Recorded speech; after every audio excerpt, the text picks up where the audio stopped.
the next topic on basketball ideology is difference between pickup basketball and organized basketball. Now, I might have covered this a long time ago when I first started, but it is of utmost importance that it's covered today.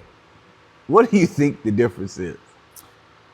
For me, pickup basketball and organized basketball. Um,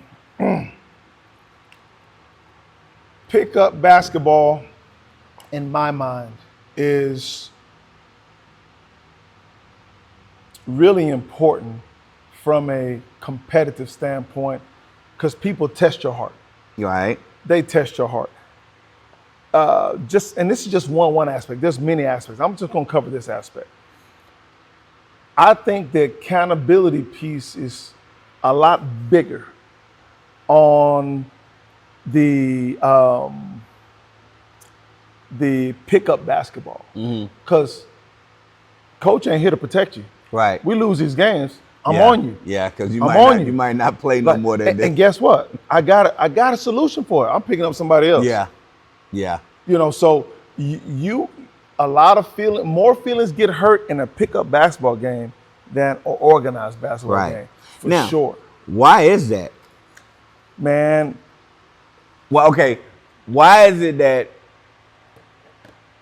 in basketball, in organized basketball, you don't have those certain problems that you do in pickup basketball?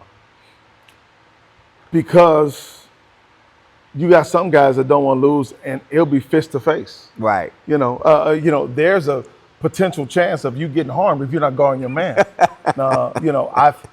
Unfortunately, I've been a part of some of those where I had to handle some business at times, and I've also gotten hit at times, per se. So, I mean, you have to protect your mind. You got to showcase your toughness. You got to showcase the no fear, because there are many messages sent in pickup basketball. Right. Right. I'm gonna put you on the island. We're gonna put all four over here. You're gonna have to guard. Right. Because there is no zone. Right. If there is a zone, like you're getting clowned, people just get you off the court. Man, gone. We ain't playing no zone. You have, and you know this very well. You better have a sense of toughness about you. Yeah. Because you will get exposed, for sure. Well, where I was going, I didn't even think about what you said. I loved everything you said. Where I was going with it, the difference between pickup and organized is, number one, in pickup, you like, okay, now, on the very, very competitive level where you have guys, who are in a place where they have to, if there's a, like, I'll give you an example. When I would show up, at the court back at home growing up, if you didn't stay on the court, if you lost, it might be another hour or two before you got back on the court. Yeah. So you knew you had to defend and score, right? Absolutely. Some of these pickups, it's only like maybe 7 or 8 guys. So, there's still, 12 to 13 guys. So you're still going to have I'm talking 3. about the pickup we were Right, in. yeah. Yeah. Those guys aren't really playing defense. Right. You have players who've never played organized ball. They're in for kind of like exercise. Yes, sir. And I remember That's distinctly recreation, because I remember a guy who in the pickup, could play competitive, all of that. But when there was a tryout, when he was playing a team, he was lost. I have a guy also, phenomenal pickup player. Right. Phenomenal. Anytime he saw some white shirts, jersey stripes, couldn't do it. Yeah. Couldn't do it. And a lot of it is like they don't have the discipline to run sets, Right. run plays. Right. I remember when I was first graduating in a particular school, Coronado. Coronado was looking to hire me as the JV coach, because the varsity coach was leaving to Americas. JV coach leaving to Americas.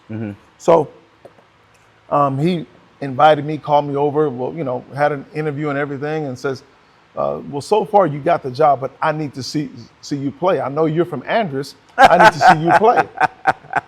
So No, he didn't. yeah. He So didn't. I'm like, "What the hell do you mean by that?" I knew what he meant. Yeah. So when it comes to that kind of stuff, like I can fit in any system. You know what I'm saying? I just adapt. So I get in, I'm screening, cutting, slashing, backdooring, and 2 or 3 hours go by, and he says, "Hey Lee, let me talk to you for a second." He goes, "Where did you learn that from?" I said, "Coach, it's basketball." I said, "I can play in any system. I trained myself to play in any system." A lot of coach, where I go play at Veterans Park in the Northeast, guys are too good to one-on-one. Right. You're going to have to move and do different things. Yeah. Now, if there's a matchup, we'll do that. Right. But you got to learn to play without the ball, because I played with older guys where I couldn't have the ball in my hand. Right. So if I did have the ball in my hand long enough, they're going to snatch me off the court. Right. So I had to learn that. He was like, "Oh, wow." So once I explained it to him, he was like, "Okay, that makes sense." So, you can learn a lot of things and pick up if you're playing in the right element or environment. If you have any type of weakness, you better understand how to play. I knew early on. I was 13, 14 years old, and I'm playing with guys that are 25, 28, 30 years old. Who were the shooters? I recognized it early. I'm going to get you open. I'm going to make life good for you. You don't need to guard the best player. Let me do it. Right. So I learned early, like, hey, I learned how to fit in, and I learned my role immediately. Yeah. And that's just, some kids just don't have that. Well, they don't play pickup enough. Right. And that's the thing, is like that was what I was going at. Everything that you touched on is pickup. The pickup I was speaking of was, more recreational, where you have some players that are playing and they just don't know, what they don't know, because when they're playing pickup, it's usually standing around, maybe I go rebound, fast break and stuff. But the true essence of the game is more than that. And when you put a lot of those players in where they have to move, it doesn't go well. And I apologize, I didn't know what area you're going. But No. When you said pickup, like, and I'm not bragging or being arrogant at all, but the pickup we were involved in, you had to be invited. Yeah. You couldn't even get in the building. Do you remember?